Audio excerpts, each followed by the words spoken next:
Allahu Allahu Allahu Allah, Allahu Allahu Allahu Allah. Assalamualaikum warahmatullahi wabarakatuh. Alhamdulillahirrabbilalamin. Wassalatu wassalamu ala asrafil anbiya wal mursalin Sayyidina wa maulana Muhammadin wa ala alihi wa sahbihi ajma'in.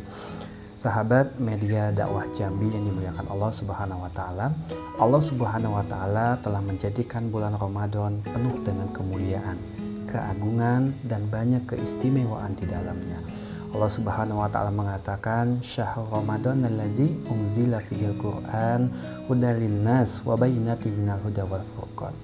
Bulan Ramadan, bulan yang di dalamnya diturunkan Al-Quran sebagai petunjuk bagi manusia serta penjelas mengenai petunjuk itu dan pembeda antara yang hak maupun yang batil. Imam Ibnu Katsir rahimahullah mengatakan, Allah Subhanahu wa taala memuji bulan Ramadan dibanding bulan-bulan lainnya. Allah memilih bulan Ramadan sebagai waktu turunnya Al-Quran yang mulia.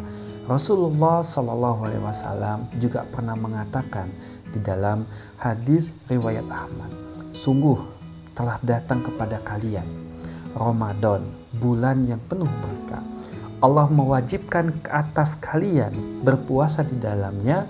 Pada bulan itu pintu-pintu surga dibuka, pintu-pintu neraka ditutup, dan setan-setan dibelenggu.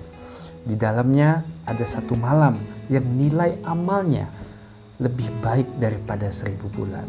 Karena itu siapa saja yang tidak berhasil memperoleh kebaikannya, sungguh dia tidak akan dapat memperoleh kebaikan selama-lamanya. Begitu Rasulullah Sallallahu Alaihi Wasallam mengatakan. Rasulullah Sallallahu Alaihi Wasallam juga mengatakan, "Man soma Ramadana imana wahtisaban ghufirallahu ma taqaddama min dzanbi."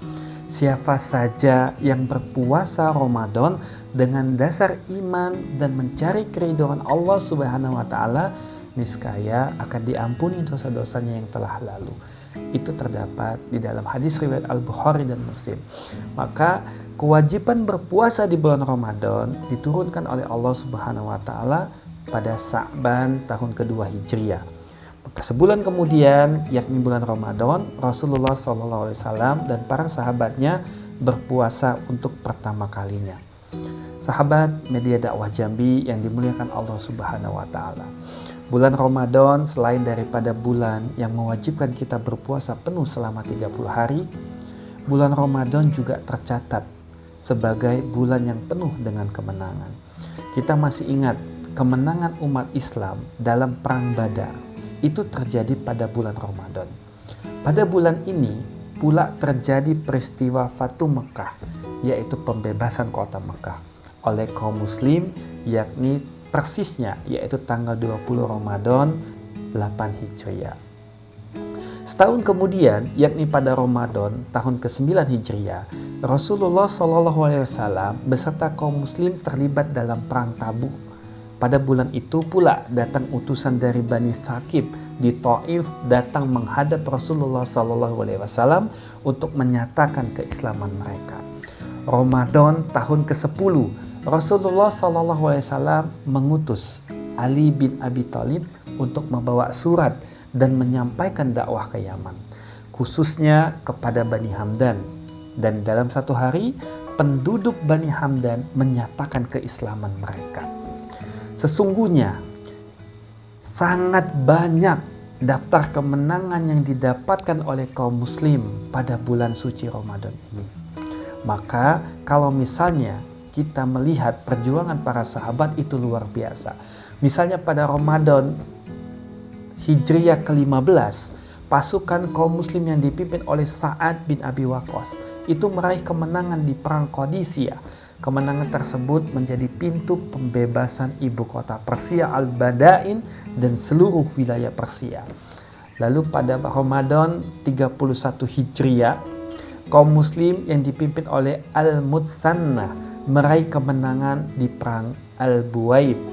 Ramadan 92 Hijriah, kita masih ingat, Tariq bin Ziyad bersama pasukan kaum muslim berhasil membebaskan Andalusia yang kita kenal sekarang adalah Spanyol.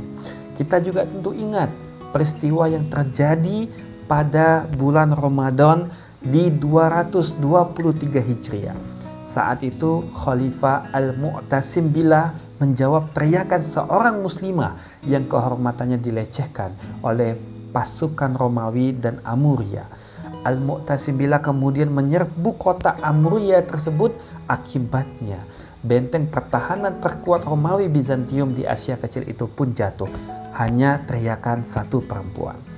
Semua kemenangan kaum muslim tersebut tentu bukan untuk menjajah penduduknya, tetapi sesuai dengan visi jihad untuk membebaskan manusia dari sesembahan kepada manusia ke sesembahan kepada Allah Subhanahu wa taala. Rib'i bin Amir saat ditanya oleh Jenderal Rustum tentang motivasi kaum muslim berjihad hingga ke Persia, ia menjawab, kami datang diutus Allah untuk membebaskan manusia dari kezaliman agama-agama selain Islam menuju keadilan Islam dan mengeluarkan manusia dari kegelapan kekufuran menuju cahaya Islam. Maka suasana Ramadan pada masa Rasulullah SAW dipenuhi dengan suasana ibadah, perjuangan dan taqarrub kepada Allah Subhanahu wa taala. Nabi SAW yang kita cintai mendorong kaum muslim untuk meningkatkan ibadah dan mengisi bulan Ramadan itu dengan memperbanyak amal kebajikan. Oleh karena itu, jika kita telah tahu bagaimana Rasulullah SAW, para sahabat serta generasi berikutnya bersikap saat Ramadan tiba, maka begitu pula seharusnya kita, umat Islam yang mengaku sebagai umat Nabi Muhammad SAW.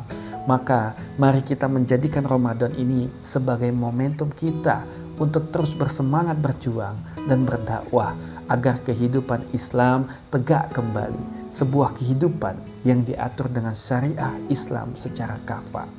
Kita berdakwah untuk mewujudkan tegaknya syariah Islam adalah implementasi dari ketakwaan yang juga kita raih di bulan Ramadan ini. Sebab ketakwaan sejati adalah ketika terikat dengan syariah Islam. Tegaknya syariah Islam secara kafah hanya akan terwujud dengan tegaknya khilafah rasyidah ala minhaji nubuwah. Karena kenapa? Karena khilafah ini adalah mahkota dari semua kewajiban. Ketika sebuah kewajiban ini terlaksana, maka kita bisa melaksanakan semua kewajiban yang Allah bebankan kepada kita. Maka oleh sebab itu, jadikan momentum Ramadan ini adalah bulan yang penuh dengan perjuangan, bulan yang penuh dengan kemenangan. Mudah-mudahan kita dipertemukan kembali dengan Ramadan yang Ramadan selanjutnya.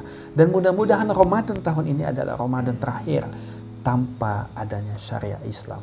Wallahu a'lam bishawab. Wabillahi taufiq wal hidayah. Wassalamualaikum warahmatullahi wabarakatuh. Allahu Allahu Allahu